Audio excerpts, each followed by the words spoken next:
Hello, hello, hello, and welcome to today's episode of Her Version. This podcast is dedicated to sharing stories of struggle to triumph, a platform that allows individuals to tell their truth in order to inspire and uplift others. For those of you that are new to this podcast and like content like this, make sure you hit that subscribe button. Make sure you follow, like, and share.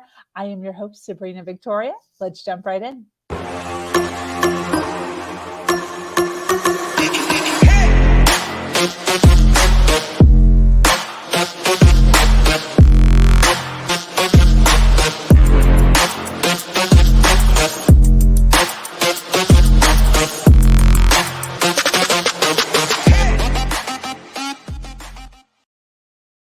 I so love it when there's people waiting in the wings to jump on when we come on live. Thank you so much for those of you that are already jumping on. We appreciate you. We appreciate the support for the Her Version community. Remember, this platform is built on storytelling and the understanding that many times our greatest learning experiences come from listening to other people's stories. Today, I am speaking with an amazing woman named Rachael Burns. Rachael has always had a strong desire to understand happiness and what helps us as humans to continually move away from suffering and live the most fulfilling and joyful life possible. This stemmed from her journey of internal turmoil, having experienced the mental imprisonment of anorexia and depression. Her story is filled with challenges that she had to overcome in order to find her authentic self. Rachael is passionate about eating clean, yoga, and overall wellness for humanity. Welcome, Rachael. Thank you. What's the importance of personal development in your life?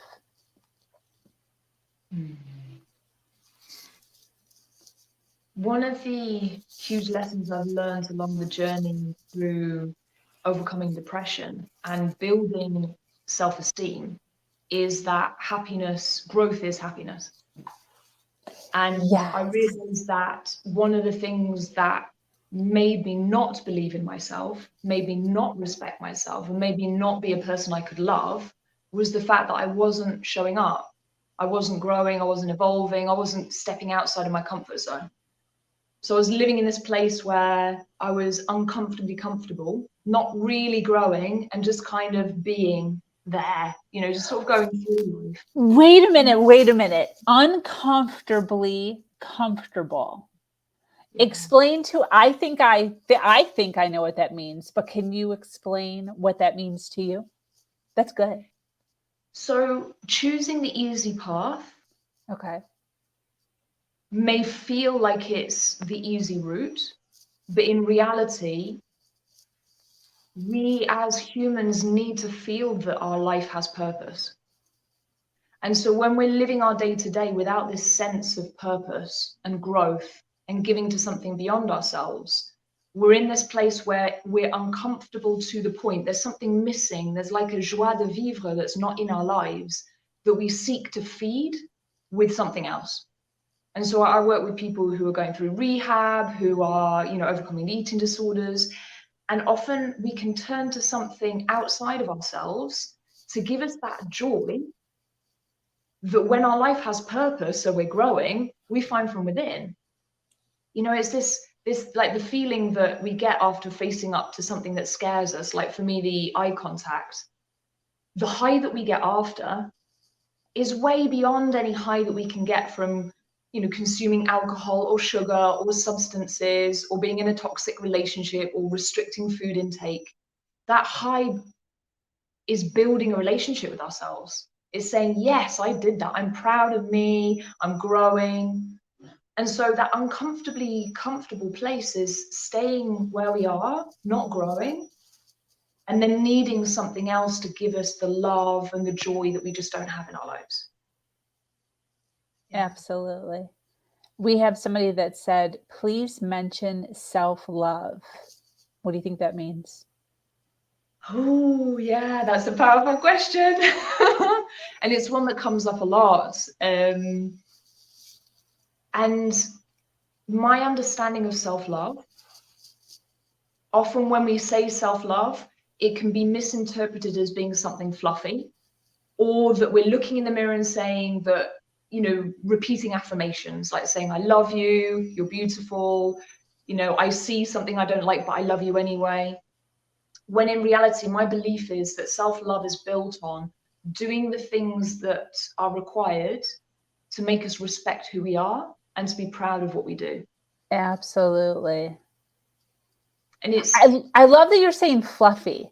That is a great, like, was that an adverb for that?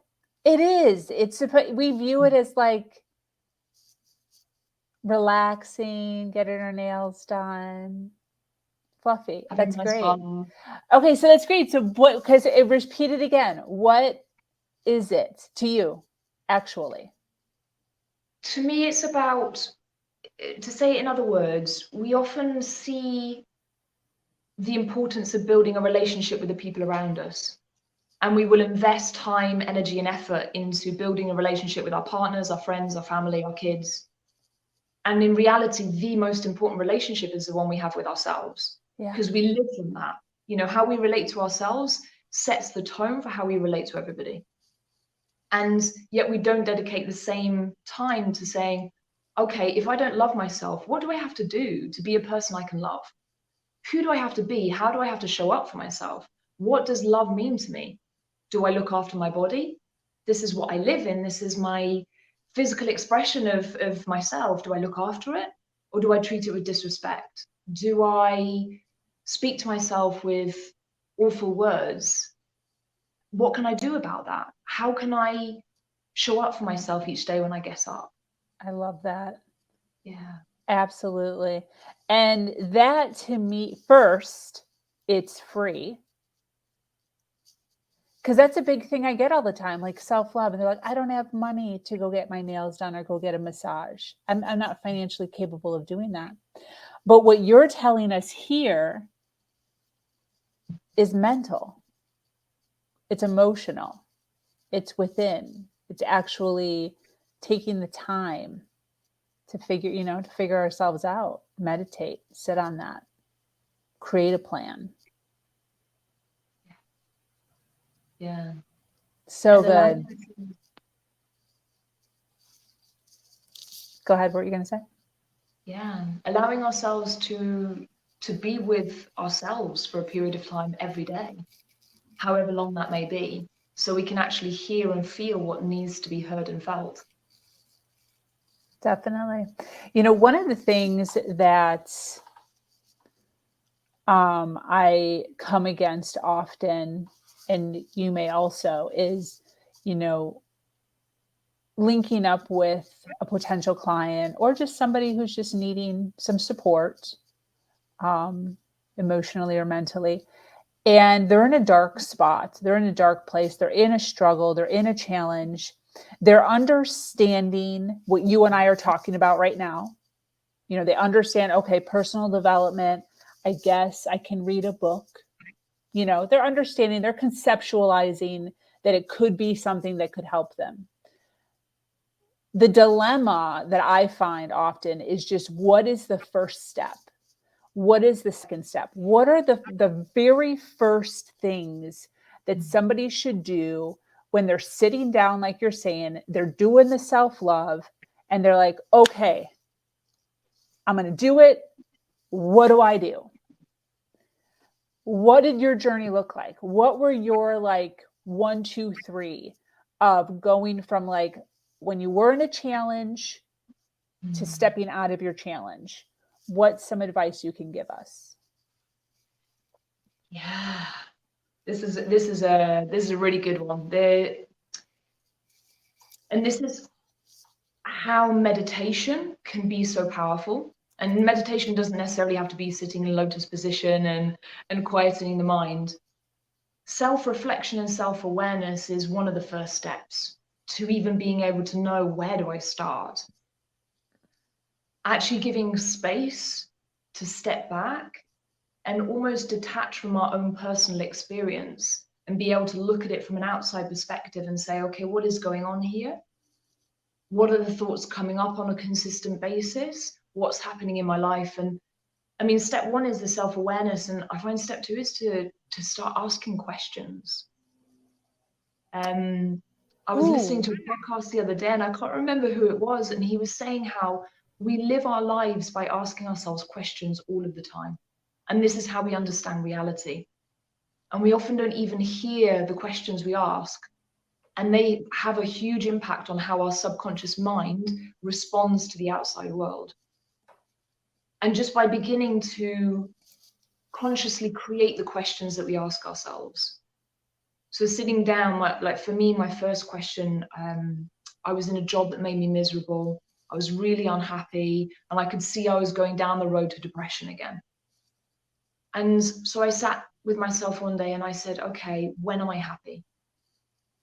Why am I happy in those moments? And how can I do more of that?